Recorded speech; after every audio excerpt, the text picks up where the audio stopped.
زمونږ اولنی درس هغه د افغانستان موقعیت دی. تاسو په دې پوهیږئ چې افغانستان د آسیا په زړه کې موقعیت لري. دا د جیو پولیټیکل موقعیت له طرف نه چې تاسو ګوري دا ډیر زیات اهم دی.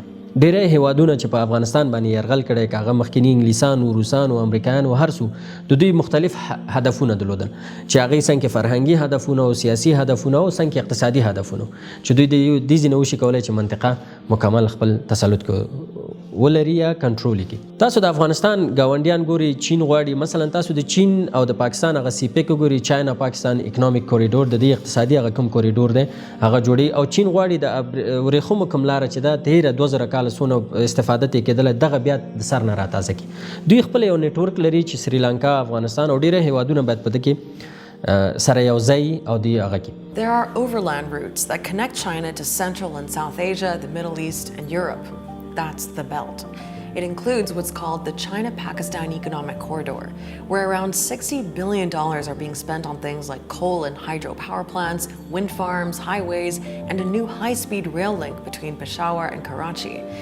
Then there's the road part, which is slightly confusing because it actually refers to a maritime Silk Road, sea routes that connect China to Southeast Asia, Africa, and Europe. It includes major investments in ports across the world, places like Sri Lanka, Dubai, Djibouti, Greece, and Spain, even as far as Peru.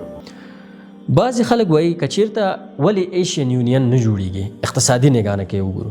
دوی وایي چې انګلیسانو په دې خاوره کې مثلا افغانستان او پاکستان په منځ کې ډیورن لاین پرېښی، د پاکستان او د هندوستان منځ کې کشمیر پرېښی، د هند او د چین په منځ کې هغه سرحد هماچل پردیش او بعض ځایونه پرېښي، د چین او د نیپال او د تایوان په برخه کې همداسې تایوان او هانګ کانګ یې په سره ستونزو کې اچولي. یعنی دغه ستونزې انګلیسانو او نورو ځکه جوړې کړي دي چې دوی آینده کې ونشي کولی چې یو اتحادیه جوړه کړي ایشین یونین. ځکه چې ډیری نسل په ځوان نسل په آسیا کې دی، تیل په آسیا کې دی، ګاز په آسیا کې دی، همداسې ډیر نفوس په آسیا کې دی، چین او هندوستان ډیره وچه په آسیا کې ده چې روسیه او ډیرو هیوادونه دي. یعنی ډیر زیات امکانات په آسیا کې شته. موږ اسلامي نړۍ باندې به بیا بیله ویډیو کوو چې اسلامي نړۍ کوم امکانات لري.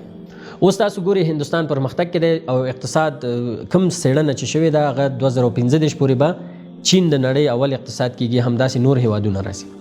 اوس دغه موقعیت چې افغانستان دی، اوس څنګه کولی شو چې دغه جیو پولیټیکل موقعیت چې موږ لرو په ده کې د ریل پټلۍ، په ده کې هوایي حریم، په ده کې موټر ویګانې، په ده کې پاکستان د اسیا میانه سره وصلول، اسیا میانه پاکستان سره وصلول، ځکه پاکستان راتلونکي کلونو کې ګاز او هر څه ته ضرورت لري، اوړه او هر څه ته.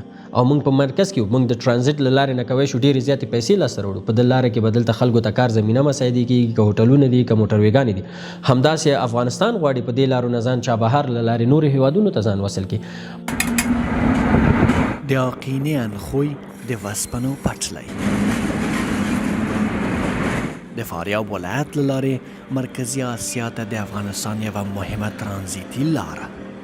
د یقیني انخوی د وسپنو پټلۍ افغانستان د یقیني بندر په مټ په مستقیمه توګه له ترکمنستان سره وصلوي او د هغې هېواد له ترانزیتي لارو سره له وصل کېدو وروسته افغانستان به د سیمې هیوادونو بازارونو ته هم لاره پیدا کړي. د شاوخوا 10 میلیونو ډالرو په ارزښت دغه لاره به د کابل او اشقاباد ترمنځ د تجارتي راکړې ورکړې سربیره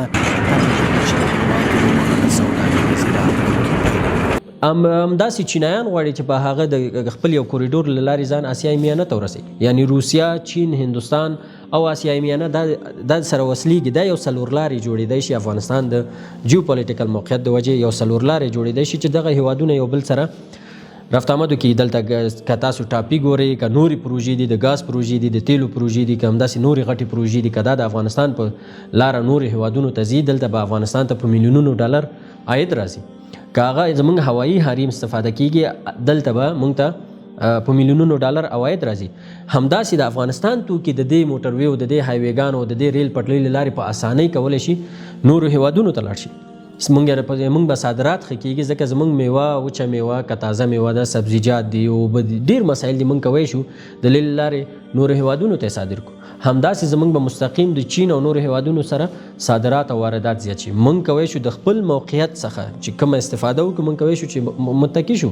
موږ باید په نورو هیوادونو باندې بیا تکیه نه لرو ځکه چې موږ خپل خودکفایي خپل صادرات کو خپل واردات کو د چابهار او د نورو مختلفو لارو نه نو دغه زموږ د جیو پالیټیکل موقعیت دی چې افغانستان الحمدلله دغه موقعیت لري او د دې موقعیت نه متاسفانه په تیرو 40 کلونو یا شاوخوا ډیر موږ نشو کولای چې صحیح استفاده وکړو موږ نشو کولای چې دغه موقعیت نه داسې استفاده وکړو چې موږ وشو کولای د خپل هیواد کې د فقر او هر څه لري ستونزې لرو دا حل کړو نو دا د افغانستان عمومي هغه جیو پالیټیکل موقعیت دی په بل درس کې زه به بیا انشاءالله تاسو ته د افغانستان کې د مختلفو فرصتونو له لارې څه امکانات لرو چې هغه باندې موږ کولی شو د افغانستان اقتصاد پرمختګ کړو انشاءالله په بل درس کې زه په هغه باندې بحث کوم